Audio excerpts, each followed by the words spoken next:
अयोध्येतील राम मंदिर देशभरातील कोट्यवधी राम भक्तांच्या श्रद्धेचं केंद्र, पण याच मंदिरातील देणगी व्यवस्थापनावरती गंभीर प्रश्नचिन्ह निर्माण झाले आहेत. उत्तर प्रदेश सरकारनं नियुक्त केलेल्या SITच्या प्राथमिक अहवालामध्ये देणगी मोजणी प्रक्रियेमध्ये कथित गैरव्यवहार आणि सुरक्षेसंदर्भातील गंभीर त्रुटी समोर आल्याचा दावा करण्यात आला. आणि याच अहवालानंतर राम जन्मभूमी तीर्थक्षेत्र ट्रस्टनं मंदिराच्या व्यवस्थापनामध्ये मोठे बदल करण्याचा निर्णय घेतलाय. प्रथमच CEO नियुक्त करण्याची प्रक्रियाही सुरू करण्यात आली. नेमकं हे संपूर्ण प्रकरण काय आहे पाहूयात. राम मंदिर देणगी प्रकरणातील SITच्या प्राथमिक अहवालातील नवी माहिती समोर आली आहे. देणगी मोजणाऱ्या कर्मचाऱ्यांनीच गैरव्यवहार केल्याचं अहवालात नमूद करण्यात आलंय. कपडे, खिसे, बुटांमध्ये नोटा लपवून ठेवल्याची माहिती समोर आली आहे. 27 एप्रिल ते 5 जूनच्या CCTV फुटेजची तपासणी SITनं केली आहे आणि या प्राथमिक चौकशीत धक्कादायक निरीक्षणं नोंदवण्यात आली आहेत. देणगी मोजणाऱ्या काही कर्मचाऱ्यांनी कथित गैरव्यवहार केल्याचं CCTV फुटेजच्या तपासणीत आढळल्याचा दावा करण्यात आलाय. याचबरोबर मंदिरातील सुरक्षा व्यवस्थेतील अनेक त्रुटीही समोर आल्या आहेत.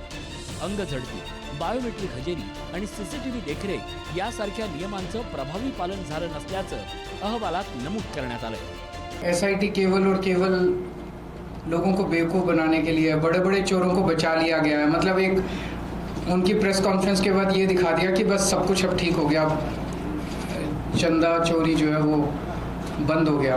लेकिन सारे देश में किसी से पूछ लो, सबको दिख रहा है कि मामले को रफा दफा किया जा रहा है.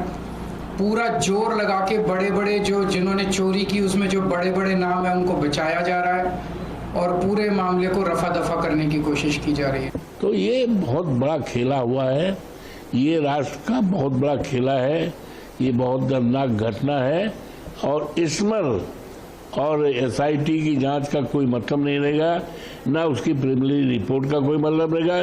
जब सब खुलासा हो गया, अब खुलासा में सब अपने आप निकल बाहर आ गया है, तो एक ही रास्ता है. वो रास्ता है माननीय उच्चतम न्यायालय द्वारा संज्ञान लिया जाए. या प्रकरणात आतापर्यंत 8 कर्मचाऱ्यांना अटक करण्यात आली असून त्यांना 14 दिवसांची न्यायालयीन कोठडी सुनावण्यात आली आहे. तर दुसरीकडे गैरव्यवहाराच्या आरोपानंतर राम जन्मभूमी तीर्थक्षेत्र ट्रस्टचे सरचिटणीस चंपत राय आणि विश्वस्त अनिल मिश्रा यांनी आपल्या पदाचा राजीनामा दिलाय. ट्रस्टने राजीनामे स्वीकारण्याचा निर्णय घेतलाय. प्राथमिक अहवालातील निष्कर्षाच्या पार्श्वभूमीवर ट्रस्टच्या मागील 5 वर्षाच्या आर्थिक व्यवहाराचं फेर ऑडिट होण्याची शक्यता व्यक्त केली जाते.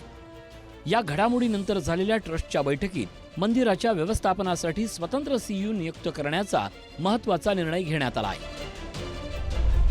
निवृत्त न्यायमूर्ती प्रदीप कोहली, निवृत्त लेफ्टनंट जनरल विष्णुकांत चतुर्वेदी, शिर्डी श्री साईबाबा संस्थान ट्रस्टचे माजी अध्यक्ष सुरेश हावरे या तिघांची समितीवर नियुक्ती करण्यात आली आहे. ही समिती इच्छुक उमेदवारांच्या मुलाखती घेऊन अंतिम निवडीसाठी 3 नावांची शिफारस ट्रस्ट समोर करणार आहे. या निर्णयाला विश्व हिंदू परिषदेनेही पाठिंबा दिला आहे कि जो भी भ्रष्टाचार में संलिप्त होंगे या जो भी किसी प्रकार की विसंगति में गड़बड़ी में होंगे तो उनके खिलाफ SIT की जांच बैठा ली. जांच के बाद सबकी गिरफ्तारी हो गई.